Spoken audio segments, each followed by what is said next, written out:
I'm Abby. I have a lot of records. And this is Vinyl Monday.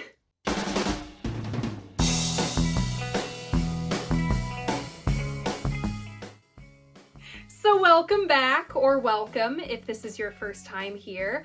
Vinyl Monday is the series where once a week I sit down and just talk about a classic album I love. If 20-minute episodes aren't your thing, don't worry. I also do Vinyl Monday in 60 seconds, both here on my channel and over on my Instagram. First things first, I don't know how much longer this hat or these feathers are going to last. It is almost inhospitably hot up here. It's one of those awesome New England spring days where it just decides to be 90 degrees out. So if there's some discrepancies in my shot-for-shot continuity because I had to remove some accessories, please forgive me. One big announcement before we kick things off today. I was on the Play That Rock and Roll podcast. We talked about vinyl collecting, classic rock, record store day, and some of our problematic faves.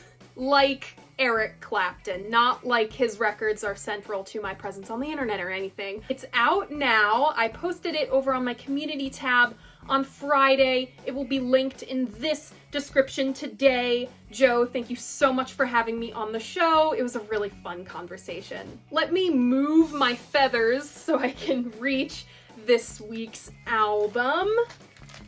Electric Ladyland by the Jimi Hendrix Experience. Congrats to those who guessed this one. Remember, if you want to play along, all you gotta do is check out my community tab. That's where I hold my little game of which album I'm gonna cover next. All right, let's take the plastic off.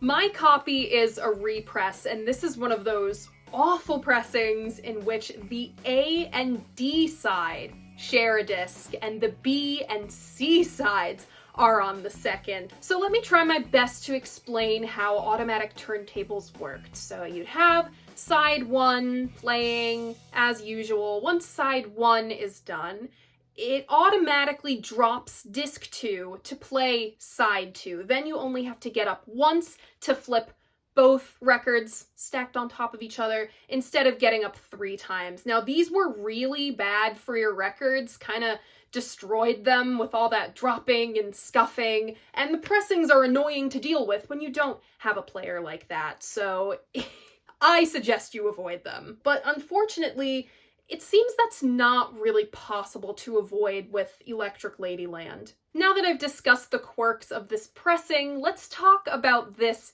cover art. This is the US cover art by Carl Ferris. Carl was a young talent when he was steeped in that UK psych scene in the late 60s. He was in his late teens and early 20s when he was working with guys like Jimi Hendrix. There's 2 albums I forgot to take out. And where the hell is that Robin Trower album gonna be?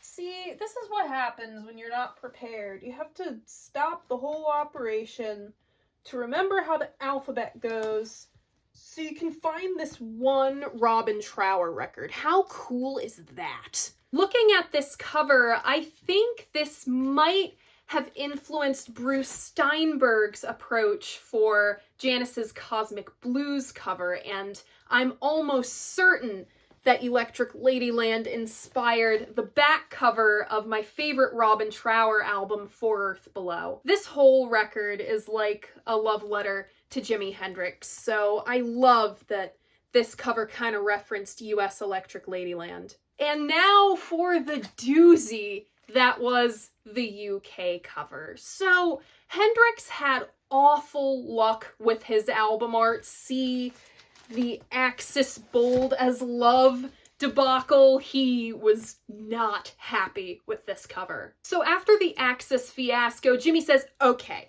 let's go back to having different packaging between the US and the UK. That way there has to be at least one territory that gets it right. Right? Right? Hendrix wrote out exactly what he wanted for an album cover, a full cover photograph by Linda Eastman at the Alice in Wonderland statue in London. The photo was taken, we do see it on the gatefold but it's not that easy. It was never that easy. Reprise ignored him in the United States, put out this cover instead. Track Records, on the other hand, not only completely ignored him, but put out the Naked Lady cover. The exact opposite of what he asked for. Yeah, Hendrix was annoyed by that in the moment, but he finally got his wish with the 50th anniversary box set cover that I will show here. On Electric Ladyland, of course, we have the Jimi Hendrix experience. We have the man himself on vocals, guitar, filling in on bass for quite a few of these songs, harpsichord, and a homemade kazoo. We also have Noel Redding on bass, as well as acoustic guitar and lead vocals for Little Miss Strange, and rounding out the group, Mitch Mitchell on drums. There are a whole army of special guests on Electric Ladyland. Special guests on Voodoo Child, we have Steve Winwood on organ and Jack Cassidy on bass. Al Cooper plays the piano on Long Hot Summer Night. Dave Mason plays the 12-string guitar. The future Band of Gypsies member and one of my all-time favorite drummers, Buddy Miles, on Rainy Day Dream Away, and its reprise, Still Raining, Still Dreaming. We also have Freddie Smith playing sax on Rainy Day. Aretha's backup singers, the Sweet Inspirations, provide backing vocals on Burning of the Midnight Lamp. Fun fact, this group included Cissy Houston, Whitney Houston's mom. I had no idea Whitney Houston's mother was also a singer before this video. Go figure. And Brian Jones of the Rolling Stones playing various percussion on All Along the Watchtower. Jimi Hendrix is credited with producing this album, and it was engineered by Eddie Kramer and Gary Kellgren. Roll transition. All right, giving this hat a break, giving myself a quick fan with the feather fan. Let's get into the recording and production of this thing. So Hendrix is feeling good after the whirlwind run his group had through 1967. This is the stuff of legends. They put out not one, but two career-defining albums in the same year, Are You Experienced and Axis Bold as Love. This stage of Hendrix's career and all of rock and roll history really is defined by Hendrix setting his guitar on fire at Monterey Pop. The Experience is fresh off headlining the Fillmore West. That's all well and good, but they're itching to get back into the studio. The Experience had been kicking around a new batch of songs since '67, before Axis's completion. Burning of the Midnight Lamp was recorded in June of '67, meant for Axis, but didn't make the cut. Thus, the origins of Electric Ladyland lie in Axis. This is when Hendrix meets engineer Gary Kellgren, and they are just on the same wavelength, man. Whatever amorphous thing Hendrix comes up with, Gary executes perfectly. This makes for a lot of experimentation in the studio. Hendrix famously said, "My favorite instrument is the wah-wah because it has no notes," but it wasn't giving him exactly what he needed for crosstown traffic. So he borrows somebody's comb, digs around for a sheet of cellophane, and uses it as a kazoo. And here I was thinking it was an actual kazoo. This experimentation isn't just limited to the instruments, it also extends into dipping his toes into new genres. Hendrix had always been rooted in blues, but Voodoo Child was a full-on venture into it. It's a 15-minute blues jam homage to his favorite club, The Scene in New York City. It's a fake live track, meaning it was recorded in a studio setting, but made to sound like it was recorded live. I can't help but wonder if this was influenced by the recent success of Big Brother and the Holding Company's Cheap Thrills. Hendrix also hops on that Baroque trend, adding harpsichord into Burning of the Midnight Lamp. Those mandolin-like percussive flourishes we hear dispersed throughout are not a mandolin. They are in fact Jimi playing guitar recorded at half speed. Then it's just sped up to sound like a little doot. We also get to hear him adopting jazz, which was my favorite stage of his. The experience was due to play a set at Miami Pop, but Hendrix's night was washed out by monsoon-level rains. He's in the limo, furiously scribbling in his notebook. I don't remember who tells the story, but he remembers looking over into what Hendrix was writing and seeing the words, "Rainy day, dream away." Electric Ladyland was in part recorded at, you guessed it, Olympic Studios in London. But since the Experience were always kept busy, they were flying back and forth from the UK to the US quite a bit, they had a base in the States too, the record plant in New York. Production starts with the Experience's usual producer at the helm, Chas Chandler. Keyword starts. He does not see this project through. So Hendrix was a notorious perfectionist in the studio. It wasn't him being a diva. It was him trying to make what he had in his head come to life. It's not as effortless for everyone as it is for, say, a Brian Wilson. This perfectionism was a double-edged sword. Hendrix was trying to execute some really demanding concepts, and that can get tricky when you hold yourself to an incredibly high standard. Arguably the most demanding tracks, Voodoo Child and its reprise, were both cut in 3 takes each. Gypsy Eyes, on the other hand, took somewhere between 40 and 50 takes across 3 days. I don't know about you, but if I had to hear boomps, boomps, boomps, boom for 3 days in a row, I'd lose my marbles. Doing a good amount of takes to make sure you get something right is all well and good, but when you do 3 days worth of takes, someone has to foot the bill. The studio isn't free, James Marshall! Now, if you want to save some money, might I suggest you pull a Joy Division and record exclusively at night? Just a thought. All of these takes were dragging out production. I get it, you're Jimi fucking Hendrix, but we're still on a schedule. Chas got so fed up he pieced out, leaving Hendrix to produce the album with his new bestie Gary. The other double-edged sword through Ladyland production was Hendrix's revolving door of people. For him, the studio wasn't just a workspace, it was a gathering space. You know, he'd go out to the scene, meet some people there, probably some girls, and say, hey, my studio is around the corner. Let's go hang while I jam on some stuff. There was lots of joking around, very much a never-ending party atmosphere. He did this on both sides of the pond and picked up some great talent along the way. Eddie Kramer recalls none other than Brian Jones of the Rolling Stones stumbled by the session, decided to help out and play some piano. Literally stumbled. He was supposed to play piano on All Along the Watchtower, but he was too inebriated to do it. Speaking of that cover, Hendrix was carrying around a Bob Dylan songbook wherever he went, constantly proclaiming Dylan as his hero, and had something pretty big cooking.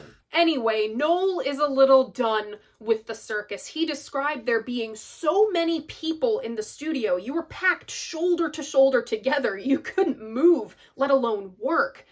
It was a party, not a session, he said. He's slowly piecing out from the group by now. He had his own group to worry about now anyway. '68 was a crazy time in the US between the assassinations of MLK and RFK. Hendrix was inspired to write House Burning Down as a response song to all of this rioting and unrest he was seeing.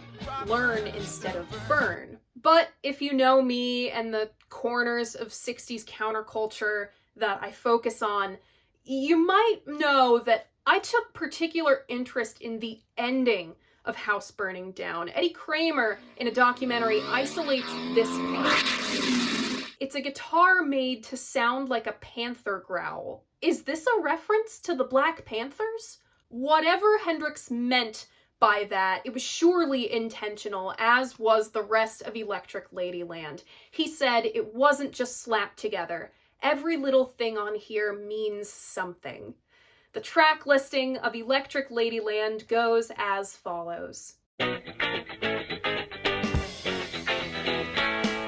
Opening up side 1, we have an intro and The Gods Made Love, followed by our first honest-to-goodness song, Have You Ever Been to Electric Ladyland? Then Crosstown Traffic, and side 1 ends with Voodoo Child. Opening up side 2, we have Little Miss Strange, followed by Long Hot Summer Night. Then we have our first of 2 covers, Come On Let the Good Times Roll, originally by Earl King. Then Gypsy Eyes, and the first disc is rounded out by Burning of the Midnight Lamp. Opening up side 3, we have Rainy Day Dream Away, then 1980... Oh, fuck off. Sorry about that, sometimes you have to accost some truckers. Opening up side C, we have Rainy Day Dream Away, then 1983, A Merman I Should Turn to Be. Rounding out side 3, we have a little instrumental outro, Moon Turn the Tides Gently, Gently Away. Opening up side 4, we have Still Raining, Still Dreaming. Then House Burning Down.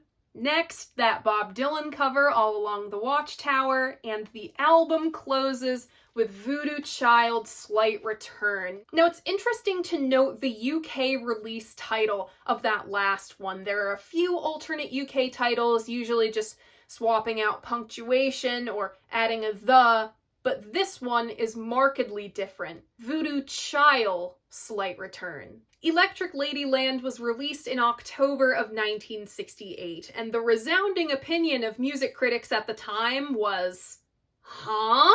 It's important to note listeners and critics at the time were used to more concise, compact experience packages like this one, so when this dropped, people had no idea what to make of it. Hendrix named a studio after this one, Electric Lady Studios in New York, but he unfortunately never got to use it. This was the last Experience studio album and the last studio Jimi Hendrix album released before his death in 1970. This album continues to be referenced today. We saw with all of those subsequent album covers through the 60s and 70s. But if I had a nickel for every time I covered a Fantano Classics Week album on this channel in the month of April, I'd now have 2 nickels. Which isn't a lot, but it's weird that it happened twice in a row. This is revenge for getting your boy Genius video up before mine, Fantano. I don't know how it's revenge, but it is. But after all that trouble, Hendrix was still unsatisfied with the way Ladyland came out. Between the packaging struggles to the muddy sound quality, it took $500,000 to not make Hendrix's dream come true. So, in light of that information, and in light of the changing tides of critical reception to this one, what do I think of Electric Ladyland?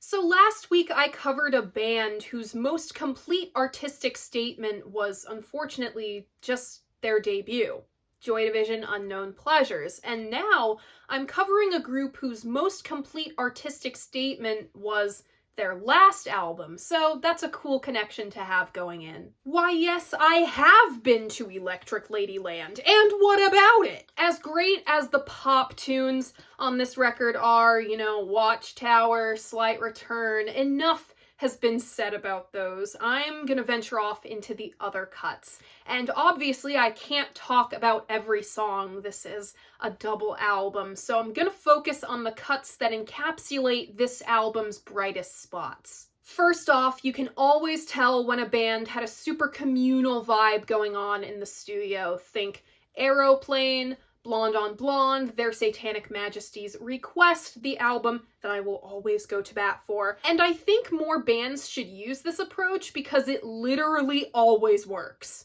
There was a loose, light-hearted, welcoming atmosphere. You can hear it in Hendrix's vocal delivery. It's intense, but undercut with a cheeky smile. You can hear him smiling through his singing on Crosstown Traffic. Hendrix was expressive both as a player and as a vocalist. He had this wonderful rhythm in his delivery. This come one, come all environment is the environment Hendrix needed to flourish. Eddie Kramer is kind of a genius.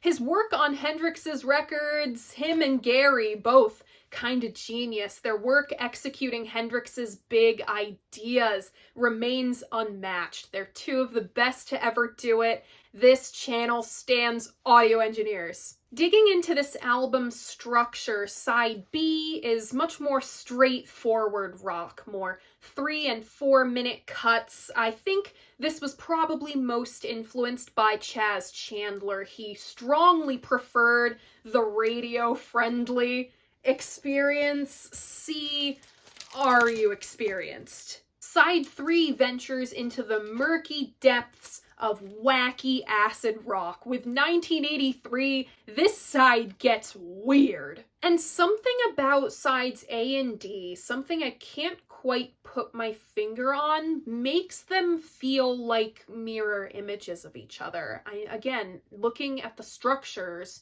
of the songs on those sides and the sequencing, I can't quite place why. I just know that I'm feeling it. Voodoo Child has become not just my favorite song on Electric Ladyland, it's become my favorite Hendrix song, period. Yes, more than the Fillmore East New Year's Eve 1969 performance of Machine Gun, which, if you've been around here a while, I gushed about it. I was shocked to read the liner notes and see that it was Mitch Mitchell playing drums on Voodoo Child. I thought for sure it would be Buddy Miles. This song is the most Band of Gypsies thing that The Experience ever did. Mitch even takes this thing into jazz territory between the 6 and 8 minute marks, and that solo, the whole thing is magnetic, and it's because of Mitch. There are some great players on that song. Of course, you got Stevie Winwood, but you just have to hold out through the whole thing to feel the excitement that Mitch brings to the table. That is the power of a blues jam. Although I gotta say, the song did not need the 30 seconds of chatter at the end. Guys, you could have capped it at 10. I can't help but wonder what a true Hendrix jazz album would have been like. If there's any album from any other universe that I would travel to and bring back here, it would be the Hendrix Miles Davis jazz record. On to Midnight Lamp. I wasn't totally sure about the 70s public access TV chime intro, but I've completely changed my mind about this song.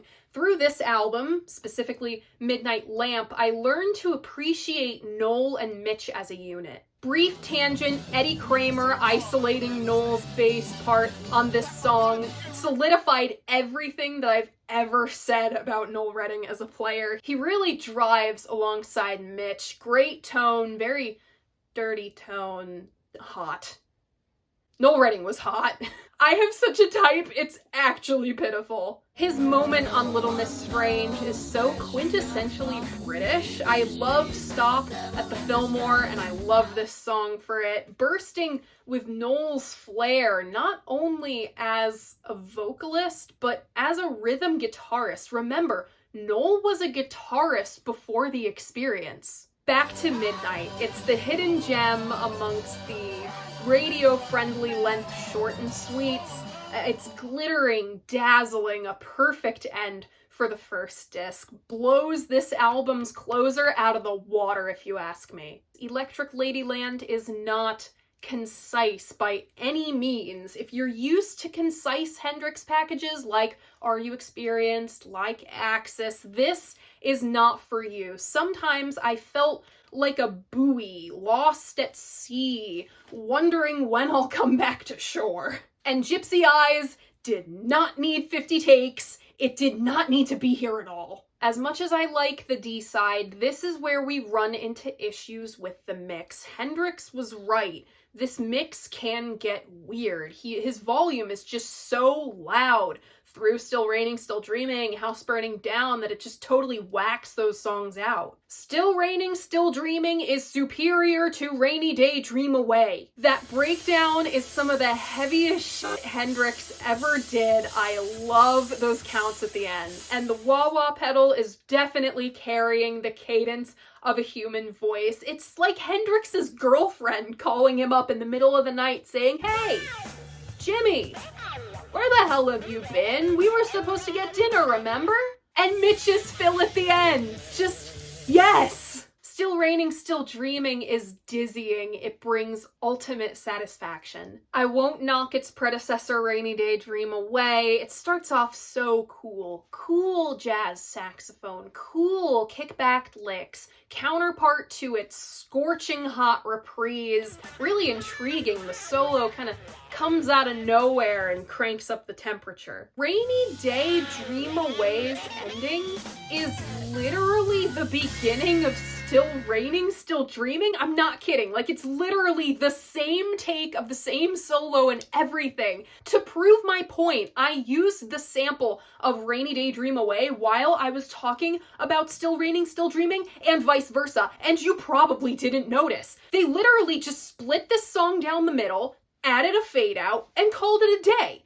I have no idea how notorious perfectionist Hendrix would ever allow such a clumsy edit on his album. What were they thinking? But ultimately, I'm giving the Hendrix crew some leeway here because I believe Rainy Day Dream Away was supposed to be one long song, but with 1983 in the mix, the song had to be broken in two. Remember, you need enough physical space on the disc to hold all your songs. That's one of the limitations of this format. I used to not like 1983. I thought it was way too long-winded. It's an 18-minute apocalyptic sci-fi adventure into Atlantis, and that's not for everybody. It's out there. You gotta pack your patience. But it's Hendrix as a storyteller on full display. That was his strength as a guitarist. He was so expressive, he could tell stories through his touch.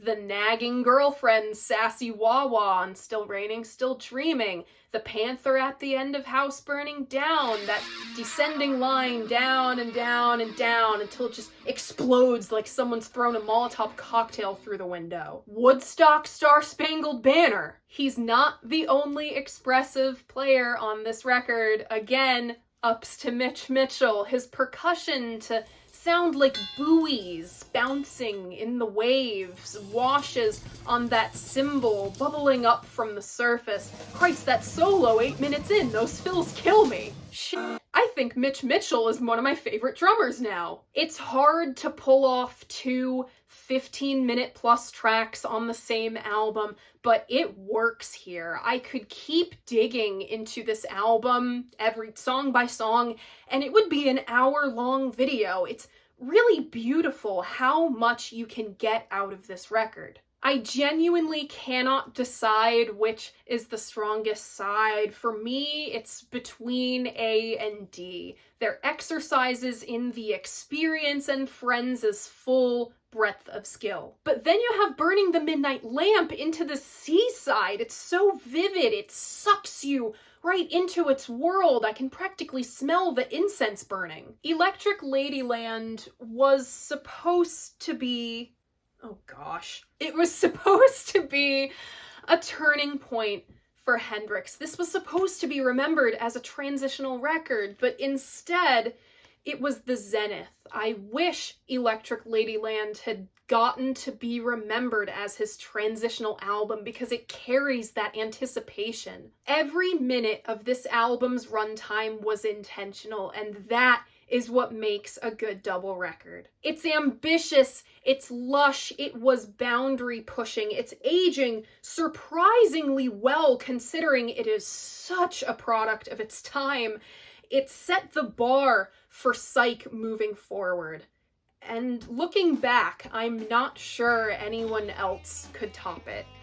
what a way for the experience to go out. My personal favorites are Crosstown Traffic, Voodoo Child, Little Miss Strange, Burning of the Midnight Lamp, 1983, and Still Raining, Still Dreaming. If you want to listen to all of my favorites from all of the Vinyl Mondays, I have a Vinyl Monday Spotify playlist linked in my description. I update it every week. And that is it. That is the Jimi Hendrix Experience's swan song, Electric Ladyland. What do you think of this album? Leave a comment letting me know. I love hearing what you guys have to say about the albums that I love. And if you like what I do here, you should like this video and subscribe to my channel. I post new episodes of Vinyl Monday every Monday morning at 11 a.m. Thank you so much for watching, and I'll see you guys next week. Bye! Hold on, let me get the feathers back in the mix.